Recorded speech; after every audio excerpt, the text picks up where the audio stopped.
In this video, I'll be showing you how you can convert a raster image, whether that's JPEG, PNG, BMP, TIFF, to a format that you can open directly into your CATIA software.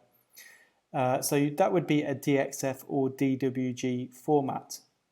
And usually you would do this if you had, for example, a drawing of a mechanical part. And I've seen online tutorials where people are drawing these parts by hand directly into CATIA just from an image reference and then extracting that to the 3D model.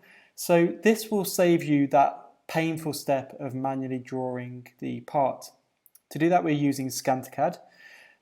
So first, let's open the image. What I've done is just done a quick Google search for an image which is typical of these mechanical part reference images that I've seen used in some other CATIA tutorials. I think this may even be used in one of the tutorials on YouTube. So you can see that we have all the usual aspects that you'd expect, some nice different elements here that will challenge any conversion software you're using. The first thing I'd suggest you do is remove any elements you don't need to convert. As an example, we have this illustration of the 3D rendering, for lack of a better term, up here. So I'm just using the Raster Erase tool and we'll remove it like so. We could convert it if we want to, but it's not useful information, so I won't. The next thing I'll do is clean up this image because this is actually a very low quality JPEG image. We can see when we zoom in here the image distortion. That may be the case with the image you're converting as well. So if that's the case, we'll use the clean image tool. We'll threshold the image first. Let's zoom in to see what the best threshold level should be. Just move the slider in ScanTCAD up until you're seeing something closer to a clean image. Just make sure you're not introducing too much image noise or distortion. Okay, somewhere around there is okay with me. We'll remove the speckles. Speckles are black dots that we don't want in the image caused by a poor quality image. And let's hit thicken lines and smooth.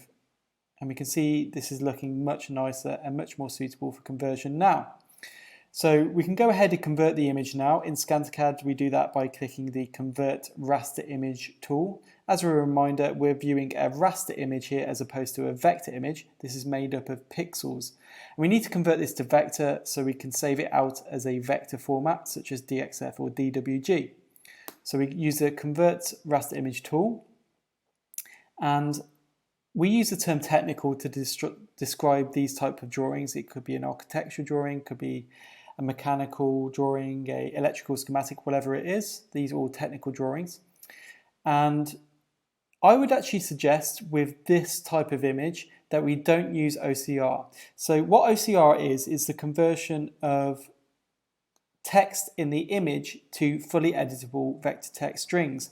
But if you're using CATIA, the vast majority of the times you don't need those text strings to be converted and edited. It'd be useful if you were, for example, editing in AutoCAD, some dimension blocks or whatever else. So you can keep this image as a reference, of course, when you're looking at dimensions or whatever else, but we don't need that information in CATIA. Therefore, I'm just going to select Vectorize and I'll choose the preset mechanical and hit run. And we can see the conversion is complete already. So that's looking really good. You'll notice that the text here is converted, but it's just converted representing vectors and not text strings. So that's fine. I'm happy with that. I'm going to click OK, and we can view the converted image in the canvas here. So this is effectively already a DXF or DWG file, which we could open directly into CATIA. What I'll do is hit the highlight vectors button here in ScanTCAD, and we can view the vectors by their type. So this blue is vector circle objects or CAD circle objects. Pink are arcs and red are lines. We can see dash lines represented here and hatching. So these objects would all be pulled into your DXF or DWG file and opened directly into CATIA. If you wanted to input some scaling before we save out the file, we do that by using the measure tool. We could measure, as an example, from this point to this point. And then we could calibrate that distance and say that that equals, just say 20 millimeters, just as an example. Click apply to apply the change, and now the whole drawing has the scaling according to the measurement we've inputted. Finally, let's go ahead and save out the file so we can open it into CATIA. To do that, we go to File, Save as Vector, and we'll choose the export format we want, such as DXF or DWG. You can choose either if your intention is to open the file directly into CATIA. So let's just name this file test and save. And we'll just go with the default options, click OK. So we now have created our DXF file, and you could load up your CATIA app to open the 2D drawing directly into CATIA and begin extracting the 2D drawing into your 3D model.